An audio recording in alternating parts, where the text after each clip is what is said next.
September 2024. Camp Pendleton, Marine Corps Base, California. The morning sun bleeds through coastal fog, the kind of light that makes everything look uncertain. The electronic scoreboard at the rifle range flashes red, then red again, then red. 67 Marine Scout snipers just failed the impossible test. The best score, 67 out of 100 targets. The course designer died 2 years ago in Syria. Died before he could prove his own test was possible. Some men whispered it was a suicide mission from the start. A test designed to humble, to break, to remind Marines that perfection lives only in manuals and dreams. Then a woman walked to the firing line. 42 years old, civilian clothes, jeans and a faded canvas jacket.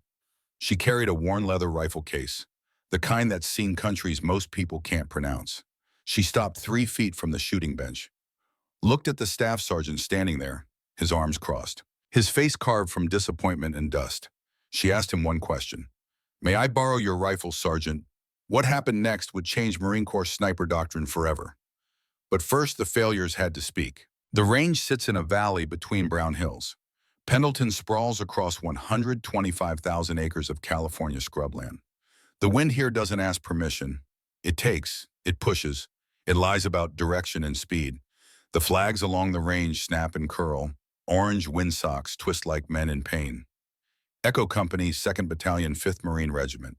Their best shooters lined the benches. Each team had run the Centurion string, 100 pop-up targets. Distances from 200 meters to 900. Simulated wind changes. Thermal shifts. Mirage distortions. 90 minutes to complete. Miss 3 shots in a row and the computer locks you out. Game over. The course had a name before it had a reputation. Ghost's Gauntlet. Gunnery Sergeant Marcus Price designed it. 23 years in the Corps. 211 confirmed eliminations across 3 war zones. They called him Ghost because he moved through mountains like smoke. Because enemy combatants died without ever seeing him. Because his students swore he could read wind like some men read sheet music. He died in March 2022. Mosul Province, Syria, covering his team's extraction from a blown operation. An IED took the vehicle he was in. Took him, took 3 others. The after-action report said he'd called the wind wrong, pushed the advance when he should have waited, paid for it with his life. But the Marines who survived said different. They said Ghost read the ambush in the wind patterns, saw it coming, pushed forward anyway to draw fire away from the evacuation point. Died buying time, died doing what he always taught. Sometimes you don't fight the mission, you finish it. He'd left behind one thing, this course, the Centurion string. 100 targets, the number chosen deliberately. A Centurion commands 100 men. To pass this course meant mastering 100 different problems, 100 different wins, 100 different moments where doubt whispers and fingers tremble. No one had ever passed, not in the 2 years since Ghost died. Team 1 finished with 54 hits. The shooter's name was Corporal Davis, 26 years old, 3 tours, good instincts, decent fundamentals. He fought the wind at target 38, overcorrected, lost rhythm. The misses came in clusters after that. When the buzzer sounded, he stood up from the rifle and walked away without a word. His teammates didn't follow. Team 2 hit 61 targets. Better, still not good enough. The lead shooter was Lance Corporal Whitmore. Young, 23, fast on the trigger, but impatient with conditions. He dialed his turrets too often, chased the wind instead of predicting it. By the time he reached the 700-meter targets, his zero had drifted. Compensation piled on compensation. The math broke down. So did he. He sat on the ground after, head between his knees, breathing hard like he'd run miles instead of lying prone for 90 minutes. Team 3 came closest, 67 out of 100. The shooter's name was Staff Sergeant Garrett Brennan, 45 years old, 22 years in service. Combat deployments to Fallujah, Helmand Province, Ramadi. His hands bore scars from shrapnel and rope burns. His face carried lines that belonged to older men. He'd trained under Ghost Price for 6 months in 2019. Learned everything the legendary sniper would teach. But today, he came up 33 targets short.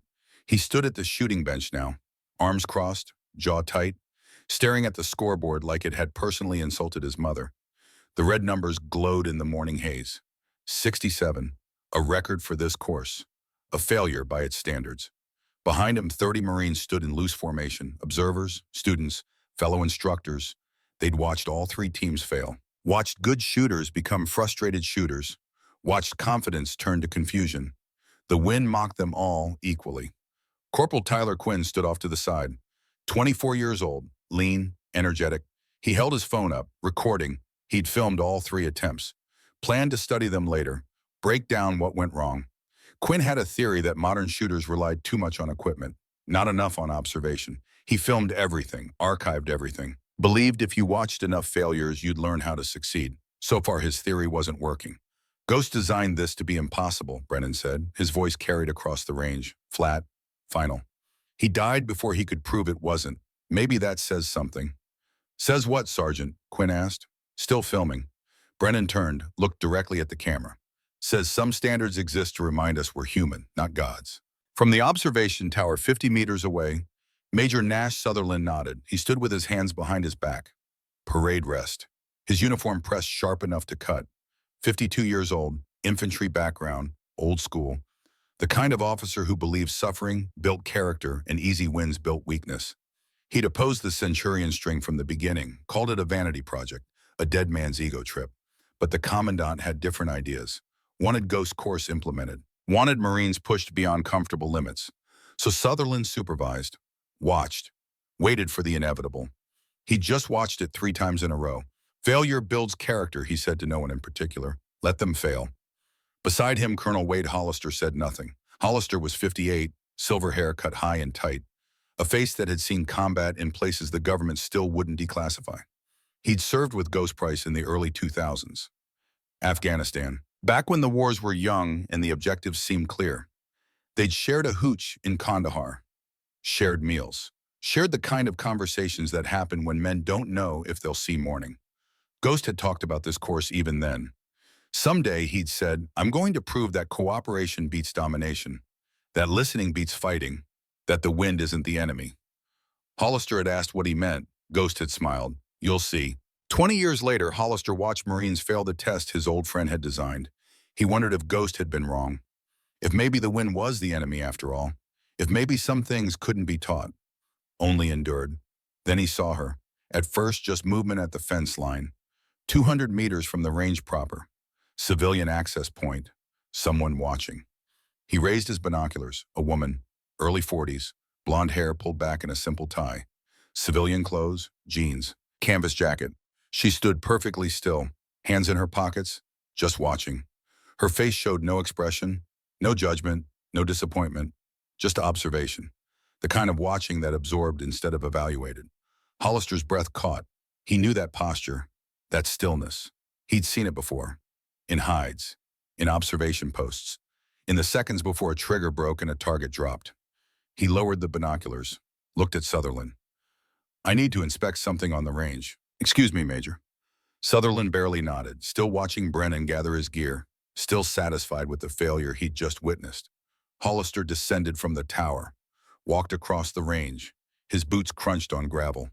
The sound seemed too loud, like the earth itself was listening. The woman didn't move as he approached. Rowan, he said quietly. She turned. Her eyes were gray, the color of overcast skies and gunmetal. They held his gaze without challenge, without submission, just met him as an equal. Colonel, she said, didn't expect to see you here. Didn't expect to come. What changed? And she looked past him, at the range, at the scoreboard still showing 67 red failures. Heard they were running Ghost Course. Heard they couldn't pass it. You heard right. He'd be disappointed. Hollister studied her face. 2 years since he'd seen her last, at Ghost Memorial Service, Arlington. She'd stood in the back, civilian clothes then too. Hadn't said a word, hadn't approached the family. Just stood, watched, left before the 21-gun salute finished echoing. They're trying, Hollister said. Good Marines, good shooters. But they're fighting. What? Fighting the wind, fighting the conditions, fighting themselves. Rowan tilted her head slightly. Ghost would have seen it immediately. They're trying to dominate instead of cooperate. You sound like him.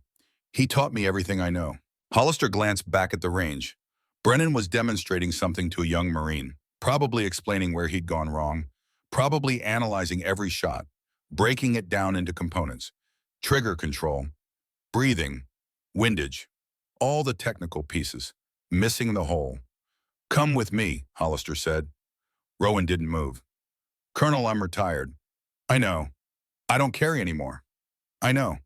I came to watch, not participate. Hollister met her eyes. Ghost would want you to participate. Something flickered across her face. Pain, old and deep, the kind that never fully heals, just scars over. She looked away, at the ground, at the skish, anywhere but at the range where Ghost's dream was failing. He's gone, she said softly. His course isn't. I can't save it. Maybe you can honor it. The words hung between them. The wind picked up, pushed dust across the gravel. Somewhere on the range, a flag snapped hard. The sound like a rifle shot. Rowan closed her eyes, breathed. When she opened them again, something had shifted. Some decision made, some line crossed. Just watching, she said. Just watching, Hollister agreed. But they both knew it was a lie. They walked toward the range together. Hollister in his service uniform, Rowan in her civilian clothes. An odd pair.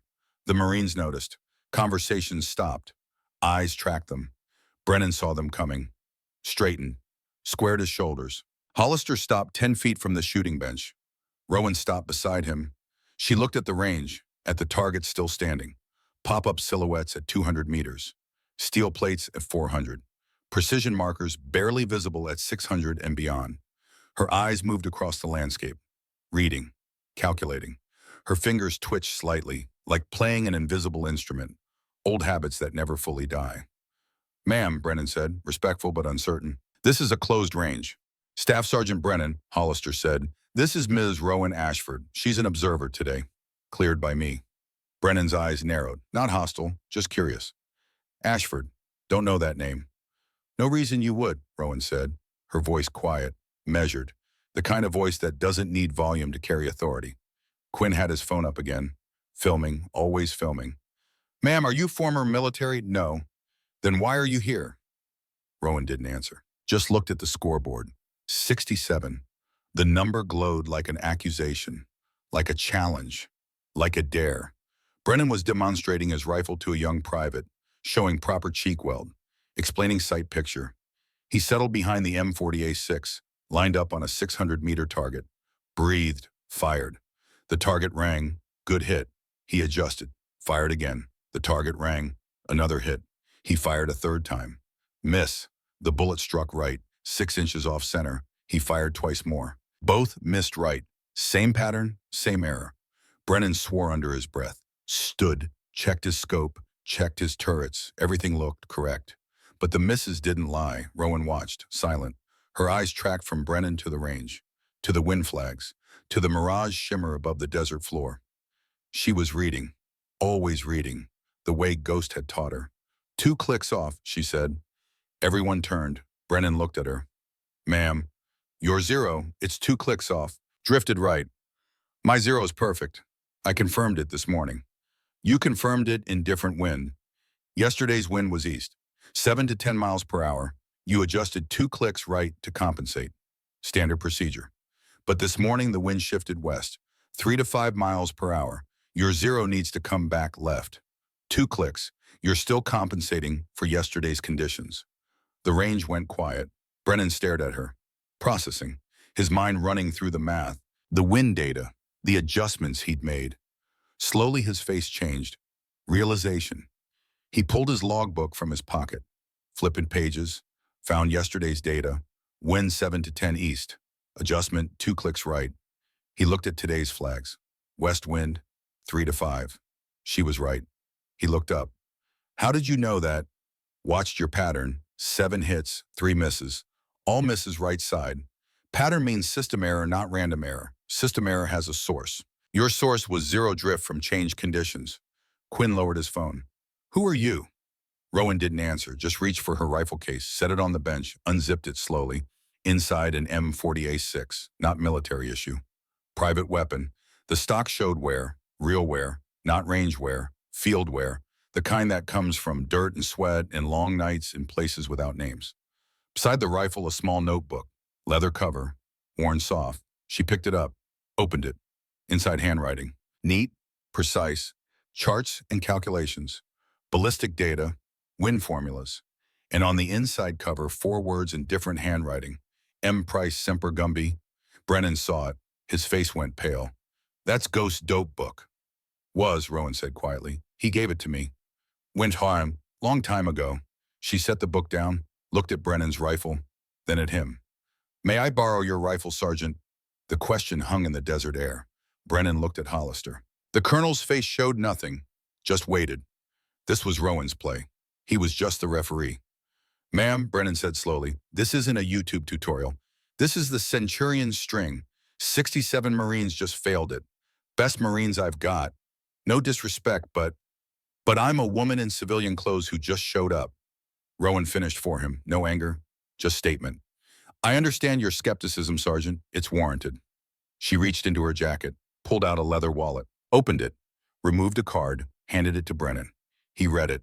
His eyes widened. Department of Defense. Civilian contractor. Identification number. Security clearance level. And on the back, a range qualification card. Scores listed by year. 2002 through 2022. 20 years of perfect qualification scores. Expert marksman every single year. 20 years, Brennan whispered. Who trained you? Quinn asked. Rowan looked at Ghost Dope Book, at the worn cover, at the handwriting that would never write again. Someone who believes shooting isn't about proving anything. It's about being at peace with the outcome before you press the trigger. From the observation tower, Major Sutherland had noticed the commotion. He descended, walked across the range with purpose, his face already set in disapproval. He arrived and surveyed the scene. Civilian woman? Rifle case? Marines gathered around. Colonel Hollister, he said sharply, what's going on here? Major Sutherland, Hollister said calmly, Ms. Ashford is observing today's training. Civilians don't handle military weapons. Ms. Ashford isn't a typical civilian. Sutherland looked at Rowan, sized her up, dismissed her. I don't care what her credentials are. This is a Marine Corps range. She doesn't belong here. Rowan met his eyes, didn't flinch. Major, I have DOD clearance and range qualification. Colonel Hollister has authorized my presence. If you have concerns, take them up with him. But don't presume to tell me where I belong. The steel in her voice surprised everyone, including Sutherland. He wasn't used to civilians talking back, especially not women. His face flushed. You worked with Price, he said. Not a question, an accusation. On this course. I consulted. He designed it to be impossible. Died before he could prove otherwise. How convenient that you show up now. Rowan's expression went cold. The temperature on the range seemed to drop. When she spoke, her voice carried the weight of carved stone. Gunnery Sergeant Marcus Price died covering his team's extraction in Syria. He died doing his duty. He died honorably. He deserves your respect, not your skepticism, Major. Sutherland's jaw worked. He wanted to respond, wanted to reassert authority, but something in Rowan's eyes stopped him. Something that said she'd seen worse men than him, done harder things than this, survived conditions that would break him. He looked at Hollister. This is irregular. Agreed. If anything goes wrong, it won't. How can you be sure? Hollister looked at Rowan, at the rifle case, at Ghost Dope Book on the bench, at 20 years of perfect scores on a qualification card. Because I know who trained her. Sutherland's eyes narrowed. Who? The man who designed this course. The implications settled over the range. Rowan trained by Ghost himself for 20 years, perfect scores every year, and now she was here, with his dope book, with his techniques, with his knowledge. Brennan looked at his rifle, then at Rowan. Ma'am, if you want to shoot, I can set up a different course, something smaller, more appropriate for the Centurion string, Rowan said quietly. Everyone stared. Quinn laughed, nervous. Ma'am, that's a 90-minute course, 100 targets. The best Marines here just failed it. I know. No disrespect, but we've been training on this for months. You just walked up. I know. Brennan shook his head. Ma'am, I appreciate your confidence, but this course breaks people. Breaks good shooters. Breaks the best we have. Rowan looked at him, her gray eyes steady, calm. Sergeant One String, if I fail, I leave. You never see me again. If I succeed... She paused, glanced at Hollister. You listen to what I have to say about Ghost, about this course, about what he was trying to teach. Sutherland stepped forward. Absolutely not. I'm not authorizing this circus. Hollister's voice cut through, command voice, the kind that ends discussions. I'm authorizing it, Major. One String, Ms. Ashford has clearance. She has qualifications. She has my permission. If you want to override me, call the commandant. Sutherland's face went red, but he didn't move toward his phone, didn't make the call. Because they both knew what the commandant would say, the commandant who'd served with Ghost, who'd authorized this course, who'd wanted to succeed. Fine, Sutherland said through clenched teeth. Let her fail. Let her embarrass herself. Then we can put this ghost worship to rest. Rowan showed no reaction, just looked at Brennan, waited. He studied her. This woman who'd appeared from nowhere, who carried Ghost dope book, who spoke with quiet certainty, who had eyes that had seen things, done things, survived things. He made his decision. One string and he said. He picked up his M40A6, handed it to her. But I want to know who you really are when this is over. Rowan took the rifle, felt its weight, its balance. When this is over, Sergeant, you'll know exactly who I am. She settled behind the shooting bench, opened Ghost's dope book, began preparations. The Marines gathered closer. Quinn raised his phone, started recording. This would be something to document. Either the greatest success story they'd ever seen, or the fastest failure. Rowan didn't seem to notice the crowd, didn't seem to care. She was reading, always reading. Wind flags, mirage, temperature, barometric pressure, all the invisible variables that turn good shots into misses. She reached into her rifle case, pulled out a small cloth pouch. Inside various items, lens cloth, small screwdriver, ballistic calculator, and something else. A dog tag, single, old, dented. She hung it from the shooting bench rail. Quinn zoomed in with his phone camera, read the name stamped in the metal. Price Marcus J. Gunnery Sergeant, United States Marine Corps. Rowan touched the dog tag once, gentle, like greeting an old friend. Then she settled into shooting position. Cheek to stock, eye to scope. Her breathing slowed, measured, controlled. Box breathing, 4 counts in, 4 counts hold, 4 counts out, 4 counts hold. Ghost's technique. From the observation tower, Hollister watched through binoculars. His hand steady, his heart not. Because he knew something the others didn't. Something he'd kept classified for 2 years. Something in a file in his office safe. Rowan's real background, her real work, her real name in certain circles. Call sign Winter. 127 confirmed eliminations across 3 war zones. Afghanistan, Iraq, Syria, 20 years as a CIA precision engagement specialist. The most effective sniper most people had never heard of, because the best operators stay silent, stay hidden, stay ghosts. And Ghost Price had been her spotter, her partner, her teacher, for every single one of those 20 years. Now she was here, at his course, with his rifle, with his techniques, with his dope book and his dog tag and his final lesson waiting to be taught. Hollister lowered the binoculars. Show them Rowan, he whispered. Show them what Ghost wanted them to see. On the range, Rowan adjusted Brennan's rifle. 2 clicks left, bringing the 0 back, correcting for the conditions everyone else had missed. She settled, breathed, waited. The first target popped up. 200 meters, she fired. The target dropped. Green light on the scoreboard. The course had begun. The second target appeared at 250 meters. Center range, standard distance. Nothing exceptional except the weight it carried. 1 down, 99 to go, each one a step closer to proving Ghost right, or confirming the doubters. Rowan's breathing never changed. 4 counts in, 4 counts hold, 4 counts out, 4 counts hold. The box-breathing Ghost had taught her in 2004. Afghanistan, Paktia province, her first combat deployment. She'd been nervous then, 22 years old. Contractor badge still fresh. Ghost had sat beside her in the hide, placed his hand on her shoulder. Breath controls everything, he'd said. Control breath, control heart rate, control aim, control aim, and so on. Control aim, control outcome. 20 years later, his voice still guided her. She fired during the natural respiratory pause, that sacred space between exhale and inhale where the body achieves absolute stillness, where even blood seems to wait. The target dropped. Scoreboard showed green. Target 3 rose at 300 meters, left sector. The wind flag showed quartering breeze, 2 miles per hour from the northwest. She didn't touch her turrets. Instead, used the reticle markings, held .4 mils right, let the crosshair drift off center, trusted the ballistics written in muscle memory. The shot broke clean. Another hit. Corporal Quinn filmed from 30 feet back. His hands had steadied. This wasn't mockery anymore. This was documentation. History being written in real time. He zoomed in on Rowan's face, looking for signs of stress, concentration, effort, found only calm, like she was reading a familiar book instead of executing the impossible. Targets 4 and 5 came rapid sequence. 350, 400. She fired. Target 4 dropped before fully locking into position. She'd read the timing mechanism, anticipated the exposure window. Physics met preparation, both targets down.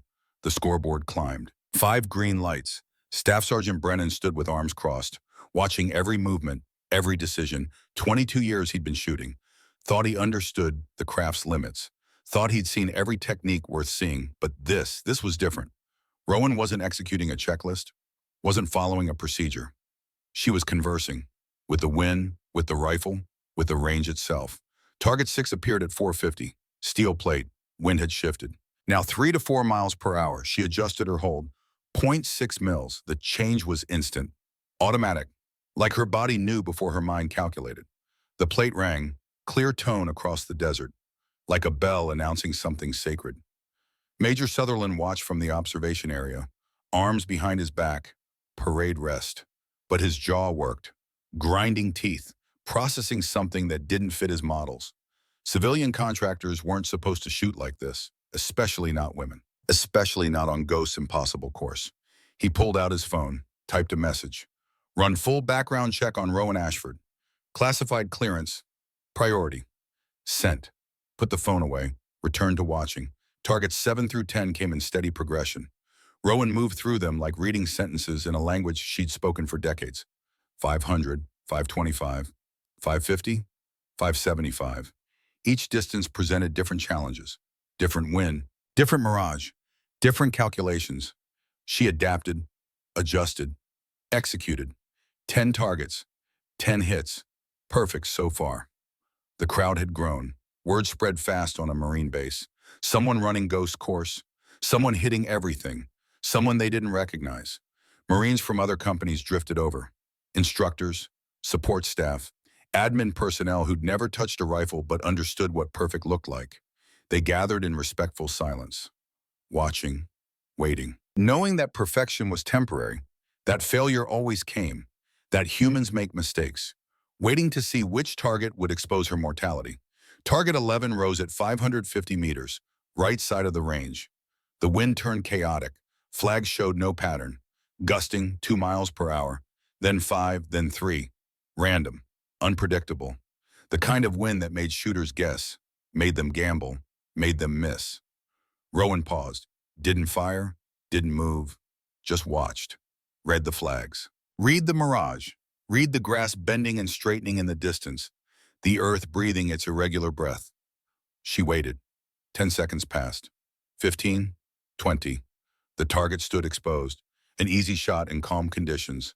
But conditions weren't calm, and easy shots fired in bad wind became hard misses. Ghost's voice echoed from memory. Never rush chaos. Chaos always settles. Wind always finds rhythm. Patient shooters hear it. Impatient shooters die not hearing. 30 seconds. The crowd grew restless. Quinn's camera captured their faces. Confused. Concerned. Why wasn't she shooting? Clock running. Seconds wasting. Opportunity slipping. But Rowan heard what they couldn't, saw what they missed. The wind wasn't random. It was cycling. 3 gust pattern. Strong, weak, medium. Repeating. She'd watched 2 full cycles, knew the third was coming, waited for the weak window. The flags changed, settled. Brief moment. 3 seconds maybe. She fired. Hit. The crowd exhaled collectively. Some had held their breath without realizing. That wait felt eternal. Competitive shooters didn't pause. Time was score. Hesitation was failure, but Ghost had taught patience. Brennan checked his stopwatch. 32 seconds. She waited 32 seconds for the right wind. A young Marine beside him asked, how did she know it would come? Because wind has rhythm, Brennan said quietly, his eyes distant, remembering Ghost lessons. Everything has rhythm if you listen long enough. Targets 12 through 20 came faster now. Rowan had found her flow, that state where conscious thought disappears and the body simply knows, where technique becomes instinct, where shooting becomes breathing. Automatic, essential, natural. The scoreboard climbed. 12, 15, 18, 20, all green. No hesitation, no errors, just pure execution. At target 20, she paused, reached for water, one small sip, set it down. Her hands remained steady. No tremor, no fatigue showing yet. Just controlled movement, deliberate, precise. Every action serving purpose. Nothing wasted. Ghost's dog tag swung from the bench rail, caught sunlight, flashed once, like a signal, like approval from beyond. Targets 21 through 30 tested different skills. 600 meters, 650, 700. The distances where wind reading became critical, where bullet drop demanded respect, where small errors compounded into large misses. Rowan consulted Ghost's dope book between strings. His handwriting filled the pages.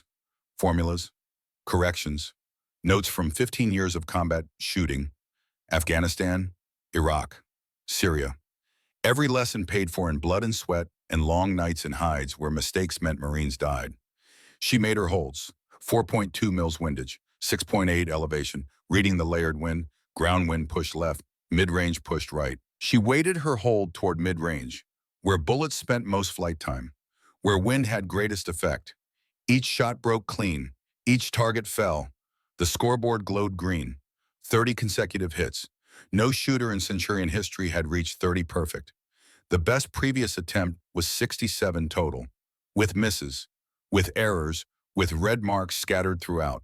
Rowan had 30 clean, on pace for something impossible. The murmurs started, Marines talking in low voices, comparing what they witnessed against what they knew possible. The probability didn't add up. Humans make mistakes. Equipment has tolerances. Wind changes. Nobody shoots 30 for 30. Nobody. Colonel Hollister stood alone near the tower. He'd dismissed Sutherland to handle other duties. This moment didn't need the Major's skepticism poisoning the air. Didn't need doubt creating negative energy. This belonged to Ghost, and to the woman finishing what he'd started. Hollister had known them both for 18 years, since 2006. Fallujah, urban combat. He'd been a captain then, running a Marine company through hell. They'd attached to his unit, CIA contractors, precision team, call signs Winter and Ghost. He'd watched them work. Two people moving like one organism. Ghost with the spotting scope, Rowan with the rifle. They didn't speak much. Didn't need to. Hand signals, head tilts, finger movements. She'd adjust. Fire. Targets dropped. In 6 weeks, they'd eliminated 43 high-value targets. Every shot perfect, every call correct, every mission successful. He'd asked Ghost once how they achieved such synchronization. Ghost had smiled. "We don't fight the wind, sir. We join it, become part of the same system. When you stop being separate from your environment, you stop making mistakes." Hollister understood now. Watching Rowan, she wasn't fighting, she was joining, participating, dancing. Target 31 appeared at 700 meters. Rowan fired without hesitation, like the answer was written in her bones, like the wind had whispered its secrets and she'd simply believed. Hit. Targets 32 through 40 came in steady rhythm. She'd entered deep flow state, that space athletes call the zone, where time distorts, where performance transcends normal limits, where the impossible becomes merely difficult and the difficult becomes routine. 9 more hits. The scoreboard showed 40 green lights, solid, unbroken, a wall of success that mocked every previous failure.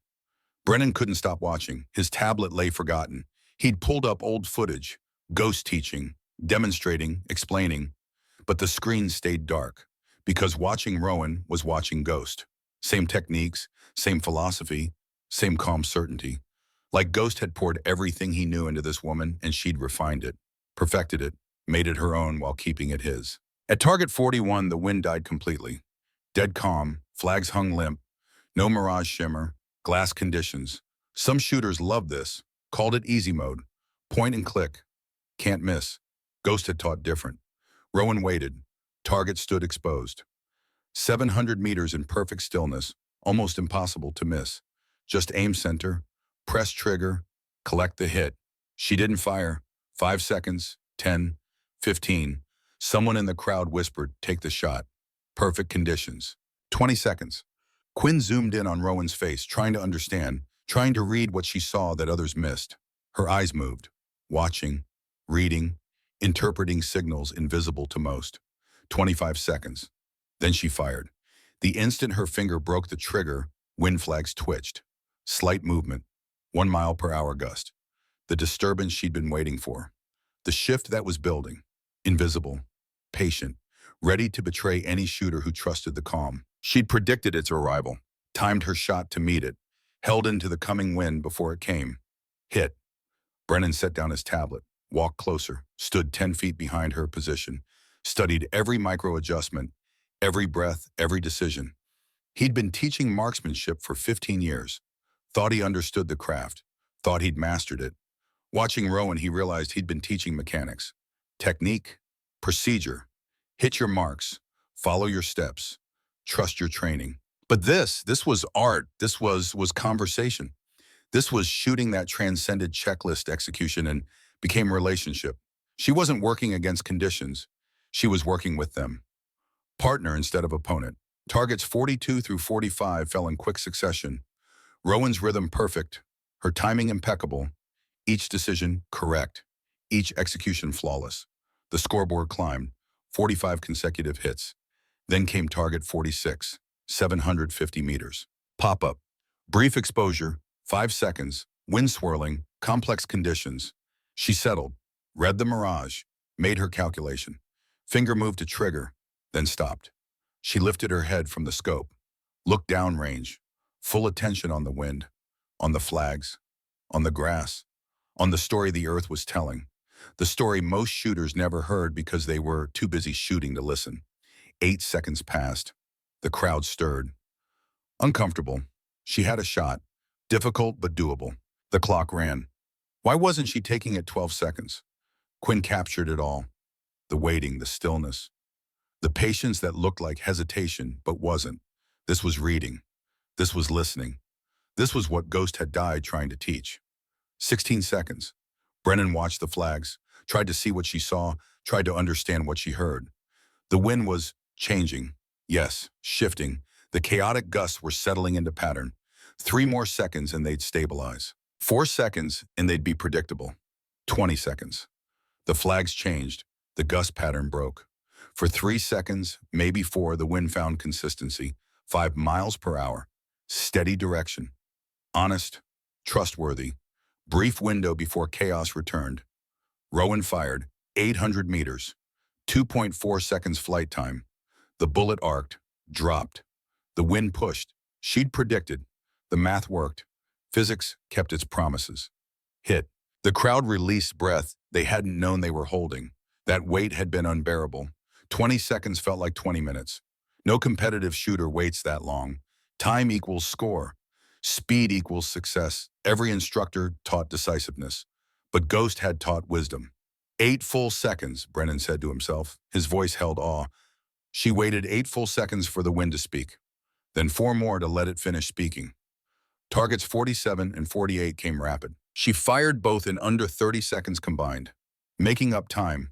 Showing the weight wasn't indecision. Was strategy. Was listening. Was cooperation. Both hits. Target 49. Target 50. Both hits. 50 consecutive green lights. The best previous score was 67 total. With failures. With errors.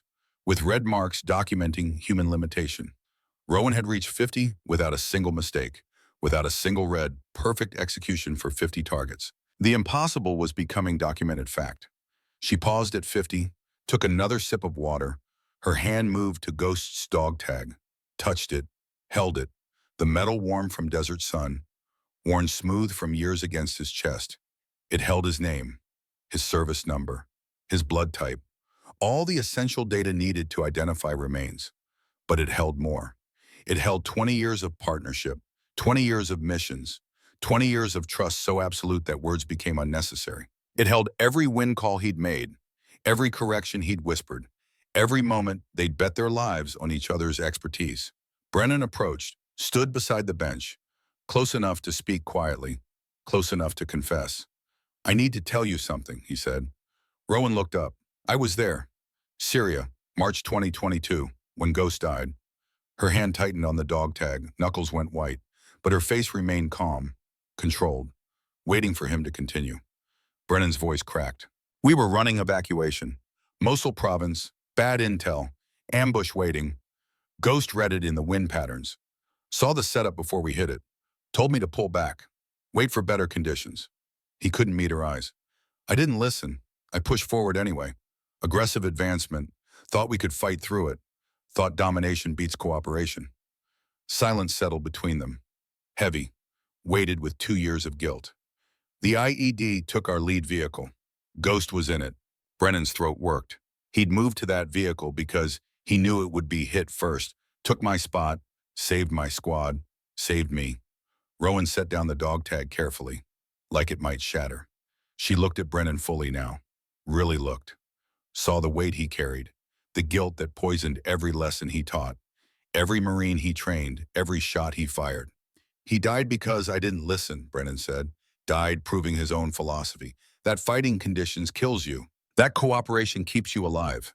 I've been teaching Marines to fight ever since because, his voice dropped to whisper, because if I admitted listening was right, I'd have to admit I killed him. The confession hung in the desert air, raw, painful, true. Rowan was quiet for a long moment. When she spoke, her voice carried no anger, no blame, just tired understanding. He made his choice, Sergeant, saved his team. That's what Ghost did. That's who he was, not a victim, a professional, making the professional choice. I should have listened. Yes, you should have. She didn't soften it, didn't offer false comfort. But he forgave you the moment he made that choice. Saved you because Marines mattered. Because the mission was getting everyone else home. Because he believed you could learn from it.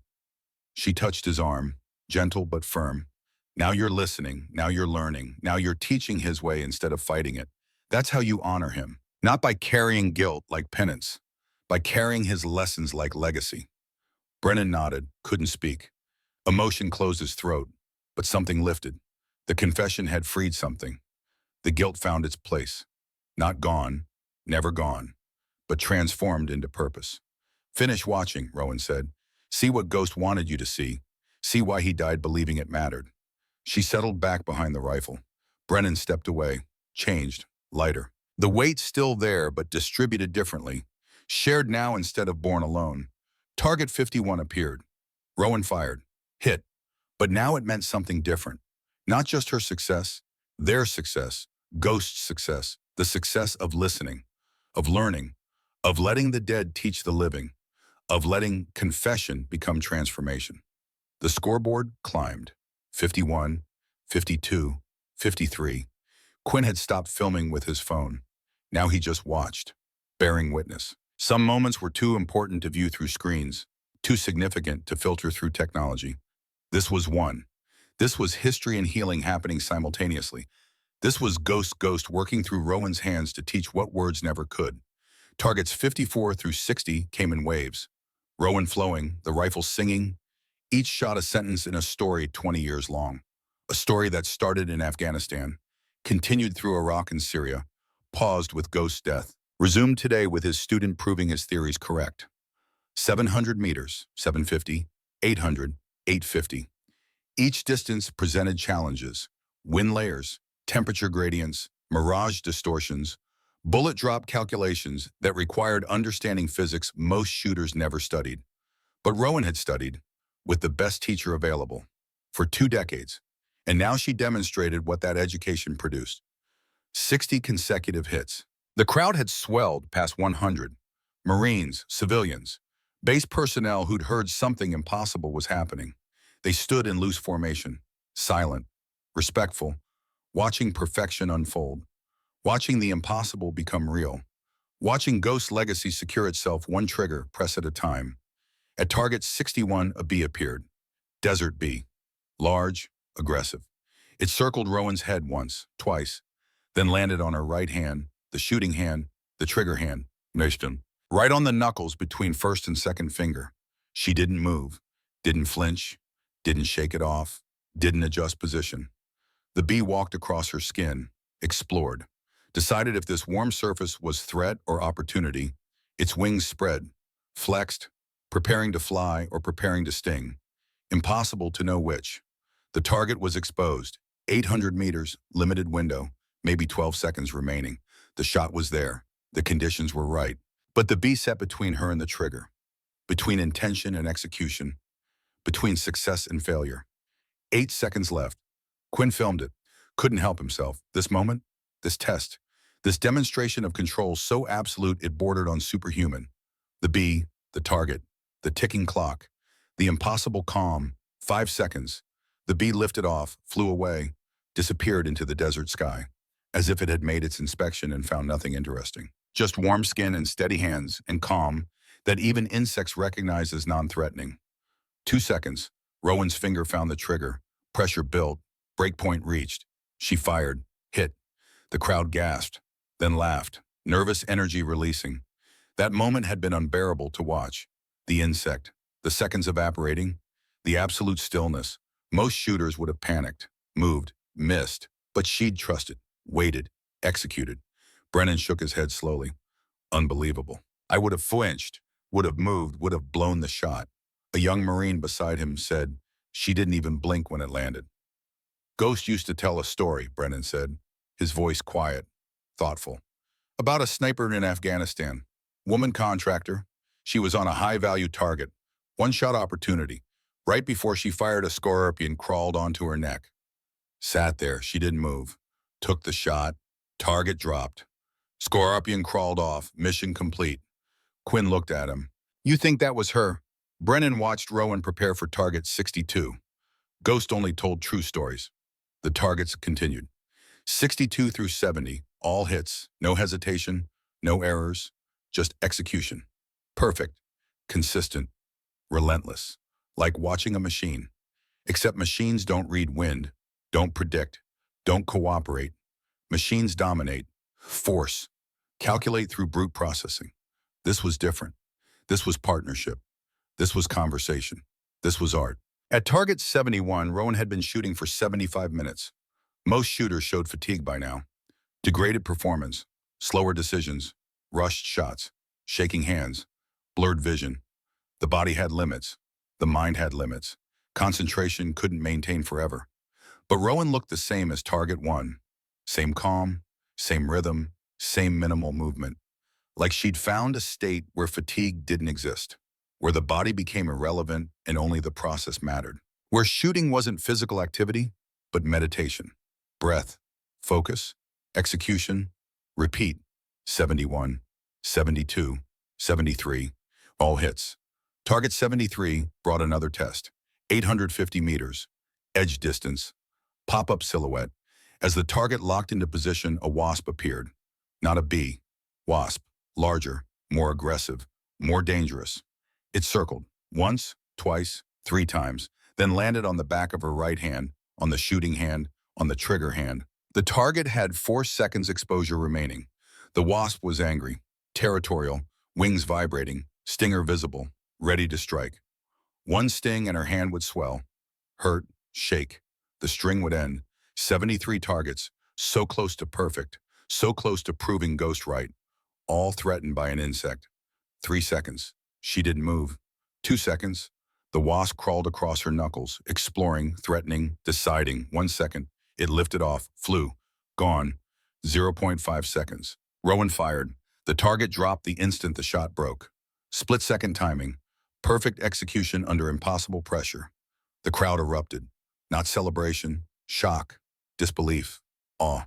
What they just witnessed exceeded normal human response. That was movie scene composure.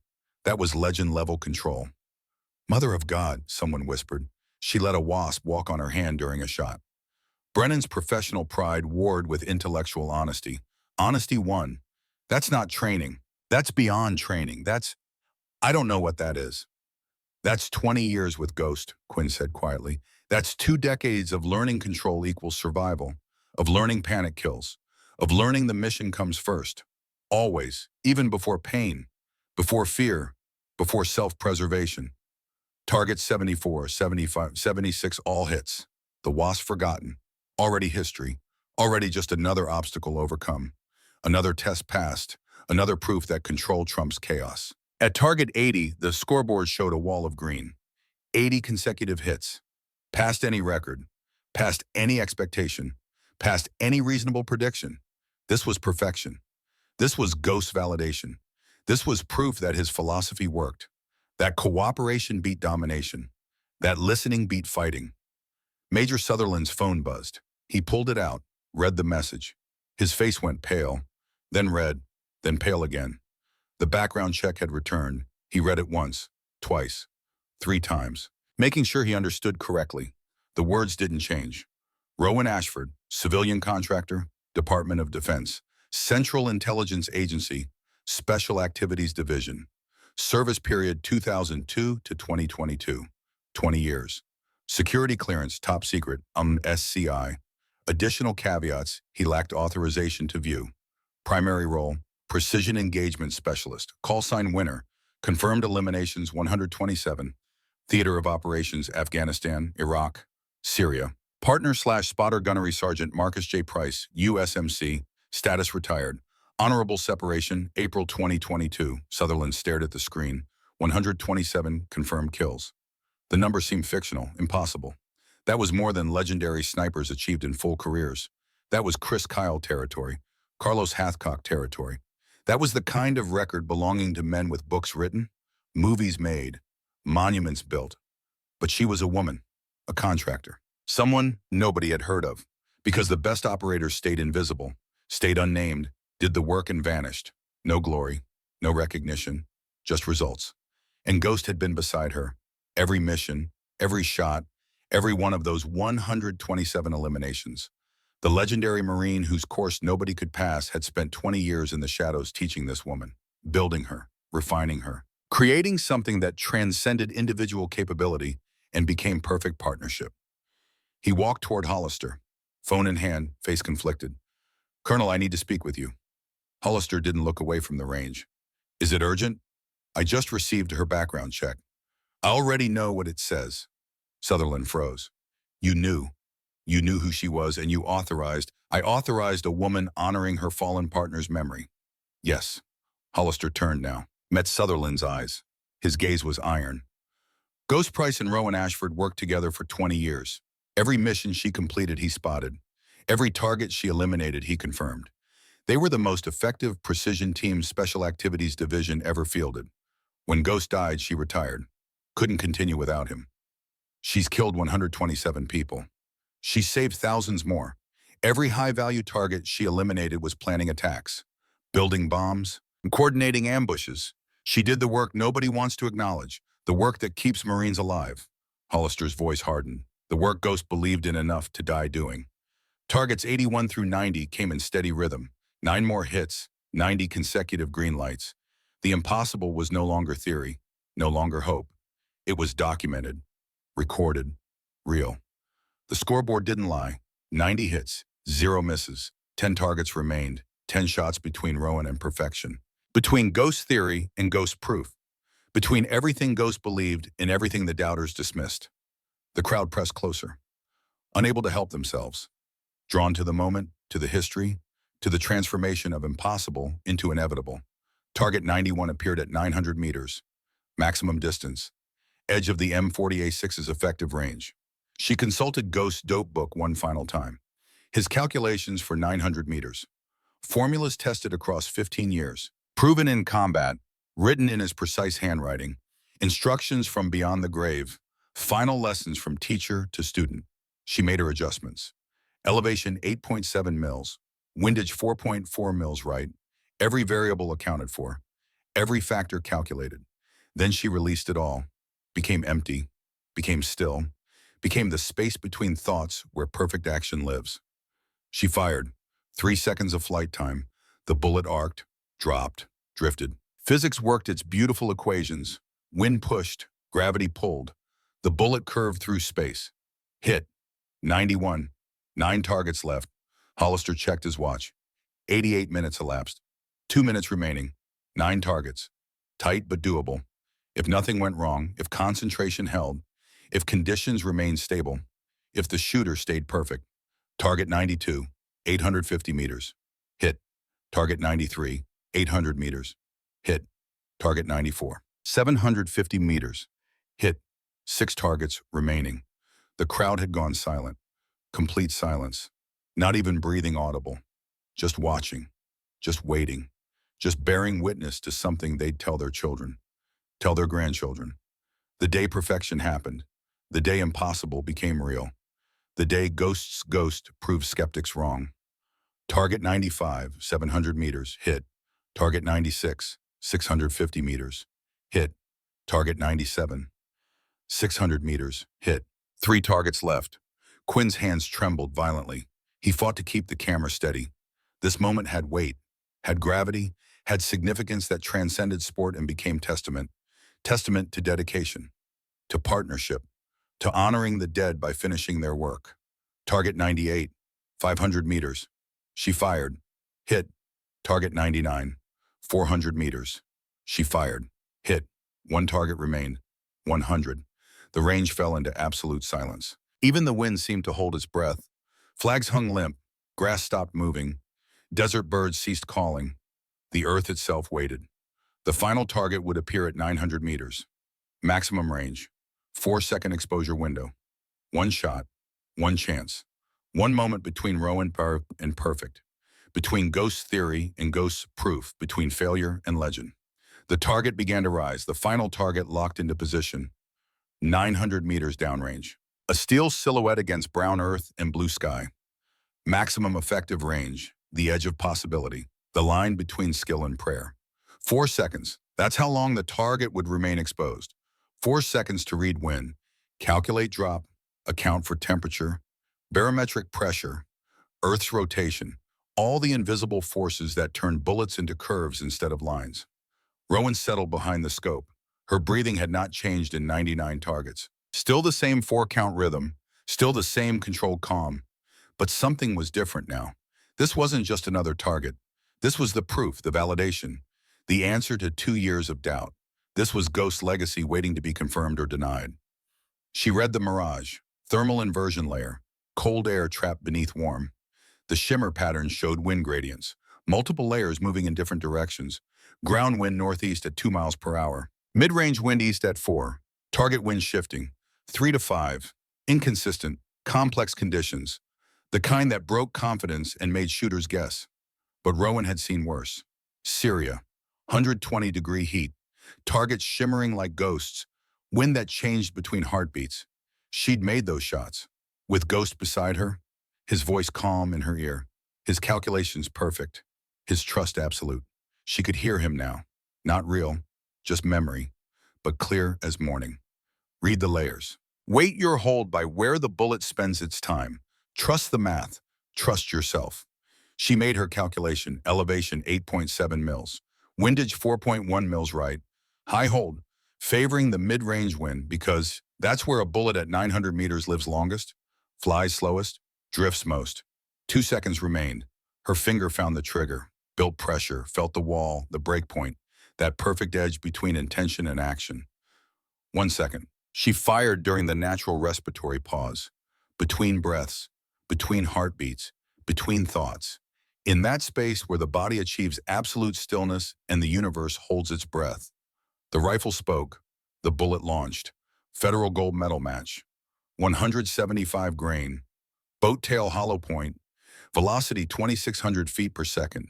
Spinning 1 in 12 twist rate. Stabilized. True, it flew. The crowd watched. Nobody breathed. Nobody moved. Time stretched. Became elastic. 3 seconds of flight felt like 3 hours. Like 3 years. Like the entire weight of Ghost's legacy compressed into the space between trigger break and impact. The bullet dropped, arced, drifted right. The wind pushed, exactly as predicted. The math held. Physics kept its promises. It struck. Center mass. The target rang. Clear tone. Perfect. Final. The electronic scoreboard updated. 100 green lights, 0 red, perfect score. The silence held for 5 full seconds, as if the world needed time to process what had just happened, to accept that the impossible had become real, that Ghost's course could be beaten, that perfection existed outside theory and lived in documented fact. Then the eruption came. Marines exploded in celebration, shouting, cheering. Some threw hats, others embraced. Corporal Quinn dropped his phone, forgot he was filming, just stood with his mouth open, staring, processing, failing to process. Staff Sergeant Brennan didn't move, couldn't move. He stood frozen. Watching Rowan, she'd set the rifle down gently, cleared the chamber, made it safe. Her hands steady, her face calm, like she'd just completed routine paperwork instead of rewriting Marine Corps history. She reached for Ghost's dog tag, held it in her palm, closed her fingers around it, her eyes closed, lips moved, saying something, some private word, some thank you or goodbye or both. Brennan walked forward. The crowd parted. He approached the shooting bench, stood across from Rowan. She opened her eyes, met his gaze. Gray eyes that had seen too much, done too much, survived too much. "Who are you?" Brennan asked, his voice barely above whisper. Before Rowan could answer, Major Sutherland's voice cut across the range. "I can answer that." He walked forward, phone in hand, face unreadable. He stopped beside Brennan, looked at Rowan, then at the phone, then at the assembled Marines. "Her name is Rowan Ashford, call sign Winter, Central Intelligence Agency, Special Activities Division, 20 years of service, 2002 through 2022. He paused, let the words settle. "Confirmed eliminations, 127. The crowd went silent again. Different silence. Shocked, awed, frightened. 127. The number seemed impossible, unreal. That was legendary status. That was the kind of record belonging to men with books written about them. "She's a CIA operative," someone whispered. Rowan said quietly. "Retired, April 2022. Sutherland continued reading. "Primary partner, Gunnery Sergeant Marcus Price, United States Marine Corps." He lowered the phone, looked at Rowan. "He was your spotter, for all 20 years. Rowan nodded once. "Ghost was my partner, my teacher, my friend. Every mission we ran, he was beside me. Every target we took, he confirmed. Every decision we made together." Her voice carried across the silent range. "When he died in Syria, I couldn't continue. Didn't want to. This course was his dream, proving that cooperation beats domination, that listening beats fighting. I came back to finish it for him." Hollister stepped forward, and she just did. 100 targets, 100 hits, 0 misses. The first perfect score on the Centurion string, proving Gunnery Sergeant Price's philosophy works. Brennan looked at the scoreboard. All green, still glowing, still impossible, still real. He looked back at Rowan. "You could have told us who you were, what you'd done. Would you have listened?" Rowan asked. "Or would you have dismissed me as a CIA killer? Someone who doesn't understand Marine culture? Someone who got lucky in the shadows?" Brennan had no answer, because she was right. If she'd led with her background, he would have been skeptical, would have thought CIA operated different, thought contractors played by different rules, thought her success came from different circumstances. But watching her shoot changed everything. She hadn't relied on special equipment, hadn't used classified techniques, hadn't employed some secret CIA methodology. She'd used Ghost teachings, the same teachings available to every Marine, the same philosophy Ghost had tried to share for 20 years. Cooperation, not domination, listening, not fighting. "Teach us," Brennan said. The words came out before he could stop them, before pride could interfere, before rank could create barriers. Just truth, simple, direct, necessary. "Teach us what Ghost taught you." Rowan looked at him, at the Marines gathered around, at faces hungry for knowledge, hungry for the secret that turned 100 targets into 100 hits, hungry for whatever made the impossible possible. "I'm a civilian," she said. "We don't care," Quinn said. Others nodded. Hollister cleared his throat. "Ms. Ashford, I'm authorized to offer you a provisional instructor position. 14 days, civilian contract. You'd teach what Gunnery Sergeant Price wanted taught. Show these Marines his methods. And if they don't improve, then you tried, and Ghost would be proud you tried." Rowan was quiet, thinking, measuring. Finally, she nodded. 2 weeks, but I teach Ghost's way, not the Corps way, not the traditional way, his way." "Agreed," Hollister said. Sutherland stepped forward. "Colonel, this is highly irregular." So was that shooting display major? So was Ghost's entire career. Irregular seems to be where innovation lives. Sutherland looked at Rowan, at the scoreboard, at the Marines watching him, waiting for his response.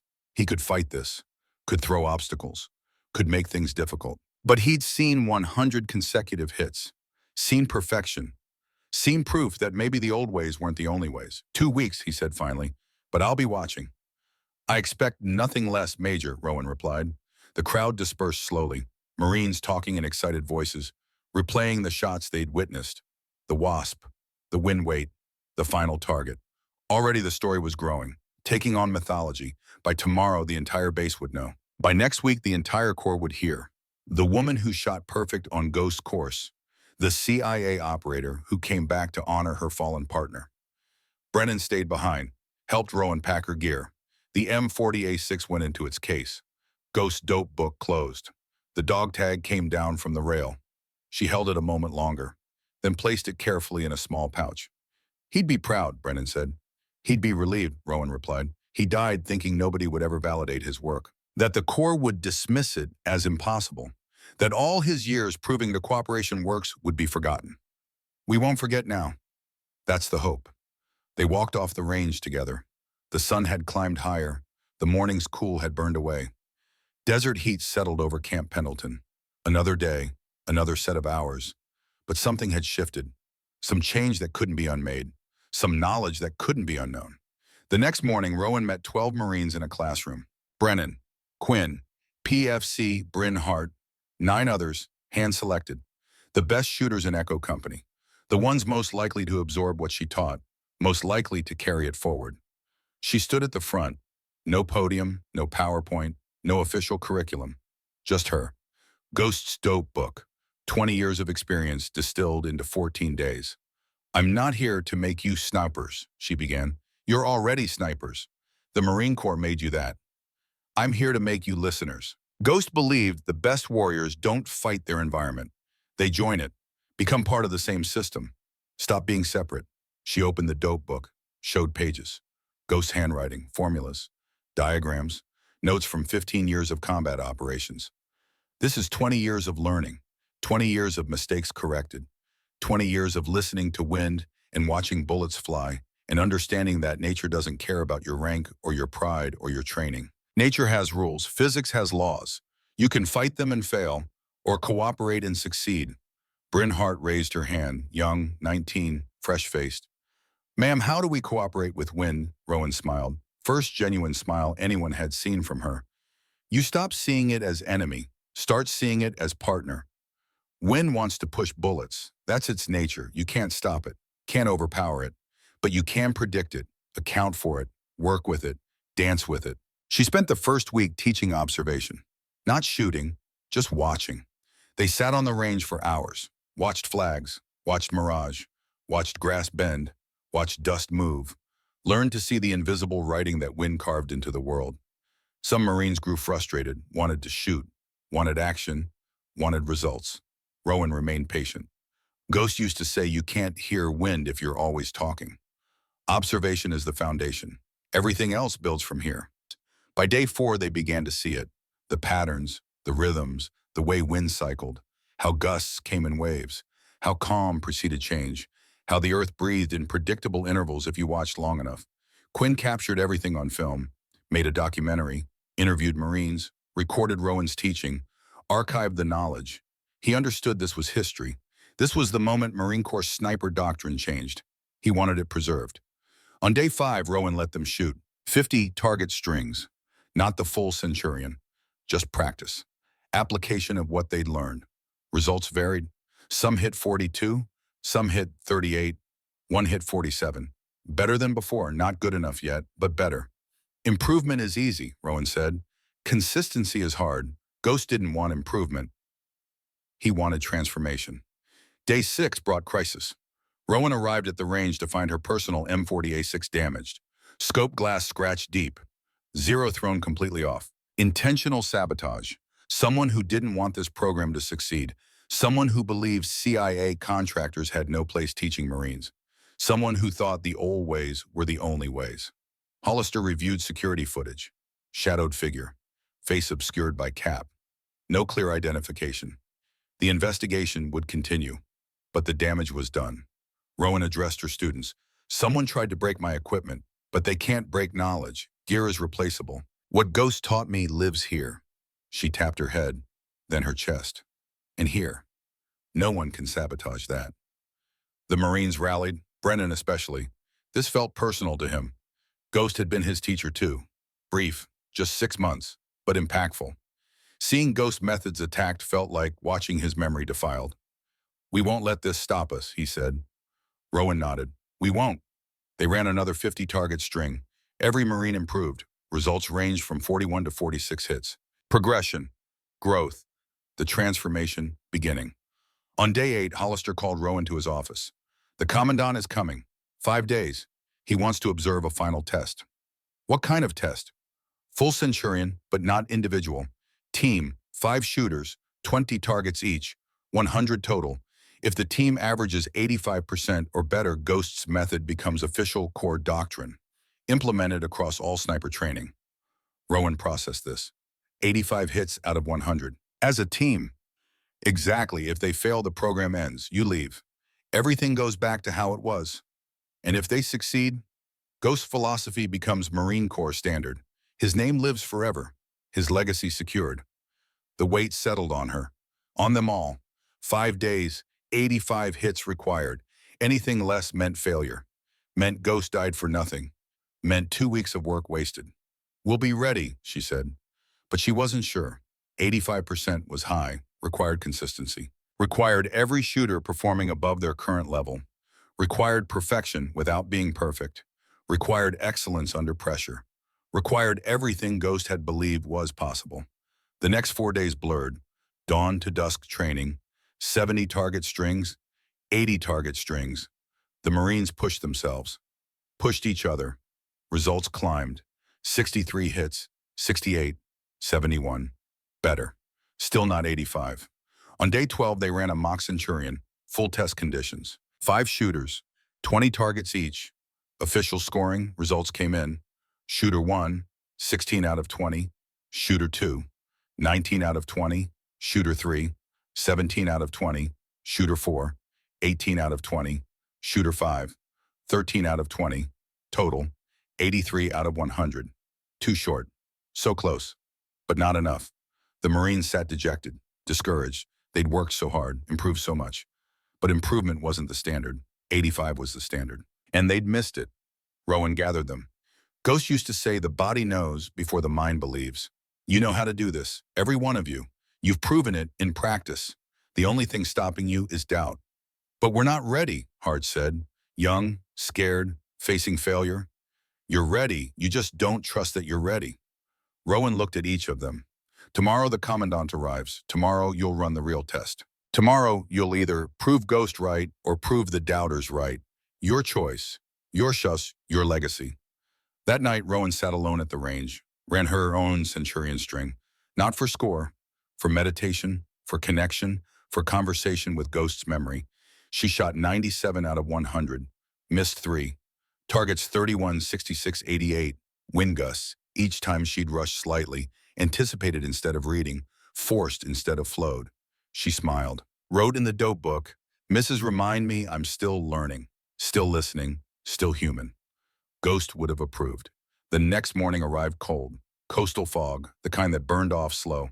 The Commandant arrived at 0800, full dress uniform, ribbons and medals, 3 stars, a man who'd seen combat in 3 wars, who'd served with Ghost in Afghanistan, who'd authorized this course because he believed in its designer. He stood with Hollister and Sutherland at the observation tower, said nothing, just watched, evaluated, waited.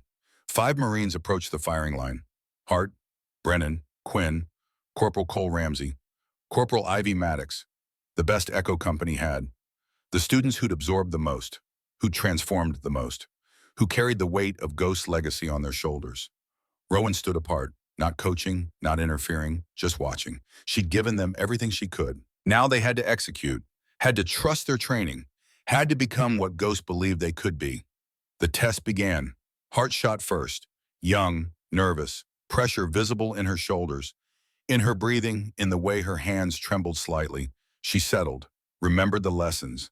Box breathing, 4 counts, 4 counts, 4 counts, 4 counts. Calm descended, her shots came clean, 16 out of 20. Not perfect, but solid, respectable, a foundation. Brennan shot second, veteran, experienced. He'd been skeptical at the start. Converted now, believer. He moved through his targets with measured confidence. Read when, made calls, trusted his preparation. 19 out of 20. Excellent. 1 miss. 1 moment of doubt that cost him. But 19 was strong. The team score climbed. Total so far, 35 out of 40. Quinn shot third, the documenter, the archivist, the one who'd filmed everything. Now he set aside his camera, became participant instead of observer. His 20 targets came with mixed results, some brilliant, some hesitant. The pressure got to him, made him second guess. 17 out of 20. Good. Not great, but good. Running total, 52 out of 60. They needed 33 out of 40 from the final two shooters, 82.5% rate needed, higher than current average. The pressure intensified. Ramsey shot fourth, steady, reliable, not flashy, just competent. He'd absorbed Rowan's lessons about consistency over perfection, about repeatable over lucky. He shot his rhythm, found his flow, made his calls, 18 out of 20. Strong, very strong, total now. 70 out of 80, one shooter remained. Corporal Ivy Maddox, 23 years old. 2 tours, good fundamentals, strong under pressure. She needed 15 out of 20 for the team to hit exactly 85 out of 100. 15 out of 20 meant 75% individual accuracy. Doable, but not guaranteed, not easy, not certain. The entire base seemed to hold its breath. Maddox approached the firing line. Rowan caught her eye, nodded once. Simple gesture. You've got this. Trust yourself. Trust Ghost. Trust the wind. Maddox settled behind the rifle. Checked her dope. Read the flags. Began her breathing cycle. Target 1 appeared. 200 meters. She fired. Hit. Green. Target 2. 250 meters. Hit. Green. Targets 3 through 10. All hits. 10 out of 10. The crowd murmured. She was perfect through 10. Halfway done. 5 more hits would seal it. Would prove everything. Would make Ghost's legacy permanent. Target 11. 400 meters. Wind shift. She adjusted. Fired. Hit. Green. Target 12. 500 meters. She fired. Hit. Green. Target 13. 600 meters. Complex wind. She waited. Read the pattern. Fired. Hit. Green. 13 out of 13. 2 more hits needed. Target 14 appeared. 700 meters. Pop-up. She settled. Fired. Miss. The bullet struck right. Just inches off, but off. Red light on the scoreboard. First failure. The margin for error just shrunk. She needed both remaining shots to hit. 15 out of 20 meant 3 misses allowed total. She just used 1. No room left. Maddox breathed. Reset. Didn't let the miss poison her. Ghost teaching. Misses are feedback, not failure. Information. Use it. Target 15. 750 meters. She adjusted from the previous miss. Read the condition that had changed. Accounted. Fired. Hit. Green. 14 out of 15. 1 target left. If she hit, the team scored at 85. If she missed, they scored 84. 1 target between success and failure. Between Ghost's vindication and his burial. Between transformation and tradition. The final target appeared. 900 meters. Maximum range. Difficult conditions. The wind had picked up. Flags snapping. 5 to 7 miles per hour. Gusting. Unpredictable. Maddox read the mirage. Checked her dope. Ghost's formulas. Rowan's teachings. 20 years of knowledge compressed into this moment. She made her hold. 8.6 mils elevation. 5.2 mils windage. High. Right. Trusting the math. Trusting the wind. Trusting herself. Her finger found the trigger. Built pressure. Found the wall.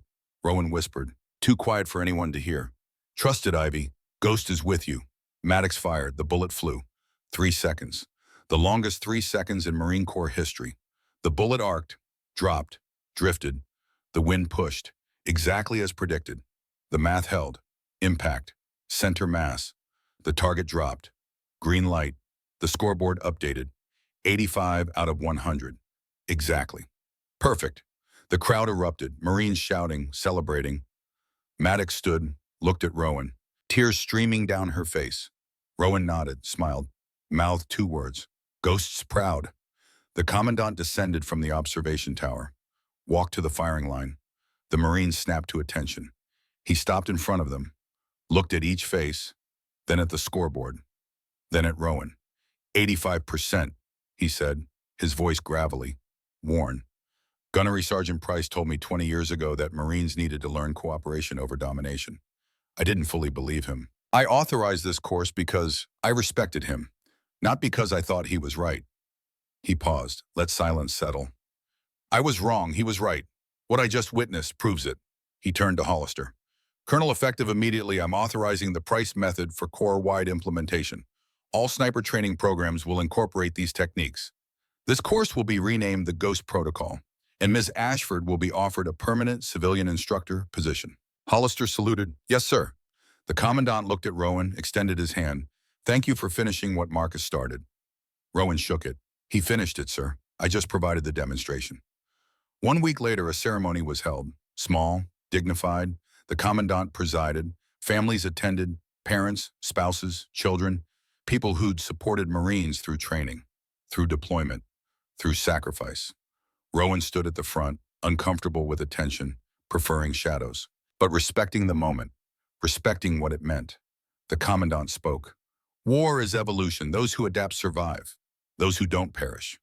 Gunnery Sergeant Marcus Price understood this. He spent 20 years proving that cooperation beats aggression, that listening beats shouting, that wisdom beats force. He gestured to Rowan. His student came back to honor his memory, to finish his proof, to show us what we'd been missing. He presented her with 2 items: an official instructor badge, civilian contract, permanent position, and Ghost dog tag, recovered from Syria, returned through official channels, now given to the person who'd earned it. Rowan held the dog tag, felt its weight, its warmth, its history. She spoke, voice quiet but carrying. Ghost taught me that shooting isn't about proving anything. It's about being at peace before you press the trigger, about understanding that the rifle doesn't fail.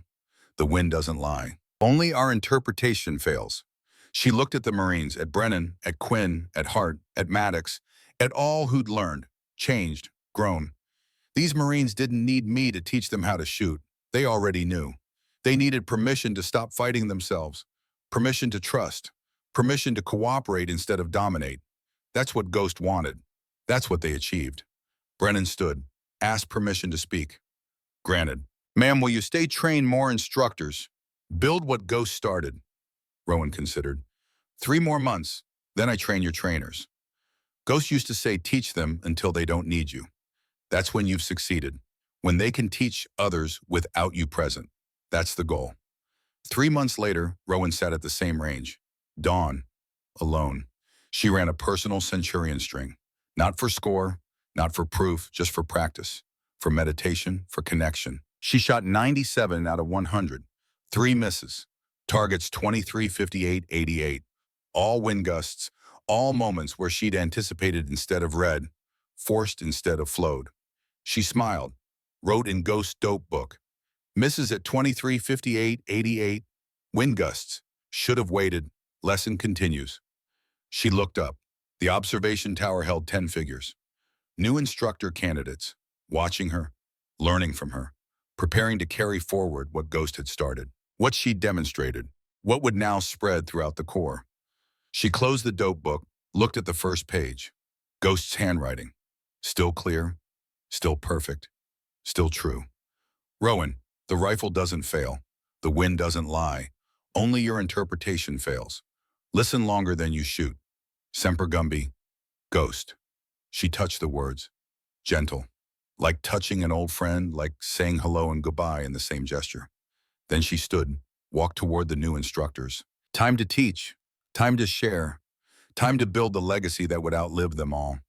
Behind her, Ghost dog tag hung from her gear bag, catching sunlight, flashing, like a signal, like approval, like a ghost watching over those who remembered, those who learned, those who carried forward the lessons that never die. The wind picked up, pushed across the range, moved flags and grass and dust, speaking its language, telling its truth, waiting for those wise enough to listen. Rowan heard it, understood it, joined it, just as Ghost had taught, just as she'd always done, just as the Marines were learning. The impossible made possible, the dream made real, the Ghost made permanent, one shot at a time, one student at a time, one lesson at a time, forever.